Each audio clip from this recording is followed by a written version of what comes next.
একটু বলতেন একজন শিক্ষকের চরিত্র বা একজন শিক্ষকের আদর্শ কি হওয়া উচিত? তিনি ছাত্রদেরকে শুধু কি অর্থাৎ একাডেমিক শিক্ষাটাই দিবেন, নাকি শিক্ষকের থেকে ছাত্ররা আরও কিছু আশা করছে বা আরো আশা করে?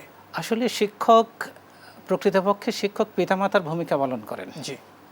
আর কবির ভাষায় যদি আমরা বলতে হয়, পিতা গড়েন দেহ আর শিক্ষক গড়েন মন, পিতা বড় না শিক্ষক বড়, উত্তর দেবে কোনজন?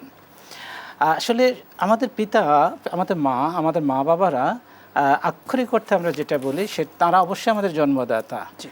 এবং তারা আমাদেরকে পৃথিবীতে আসার মাধ্যম, এবং এই জন্য তাদের রয়েছে অনস্বীকার্য অবদান, এবং এর জন্য তাদের অনেক উচ্চ মর্যাদাও রয়েছে কোরআন সুন্নাহ সুনিশ্চিতভাবে।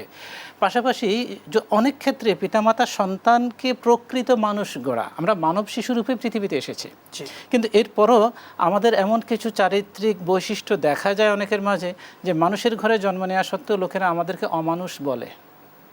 তো এই যে মানব শিশুরূপে জন্ম নেওয়া এই প্রাণীটিকে প্রকৃত মানুষ হিসেবে গড়ে তোলার দায়িত্বটা মূলত পিতামাতার, কিন্তু পিতামাতা অনেক ক্ষেত্রে এই দায়িত্ব পালনের সুযোগ পান না, বিধায় এটা শিক্ষকের কাছে ন্যস্ত করেন। এই দৃষ্টিকোণ থেকে শিক্ষক পিতামাতার দায়িত্ব পালন করেন এবং তাদের ভূমিকা অবতীর্ণ হন। এজন্য শিক্ষকের মর্যাদা পিতামাতার মতোই, আমরা বলবো কোনো কোনো ক্ষেত্রে তার চেয়েও বেশি। আল্লাহু আকবার। সুতরাং একজন শিক্ষকের চারিত্রিক মাধুর্য হবে মা বাবা যতটা দরদ দিয়ে, যতটা ভালোবাসা দিয়ে, যতটা আন্তরিকতা দিয়ে পাঠদান করাবেন।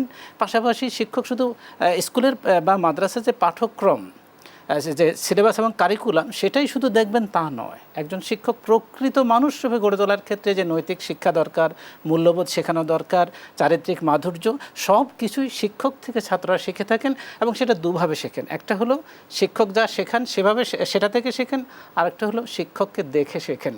সুতরাং শিক্ষককে অত্যন্ত সতর্ক থাকতে হয় তার নিজের চাল চলন আর তার চারিত্রিক মাধুর্য আচার আচরণের ক্ষেত্রে, কারণ শিক্ষার্থীরা তার থেকে তিনি যেটা পড়াবেন সেটাও শিখবে, বরং তাকে অনুকরণ করে অনেক কিছু শিখবে।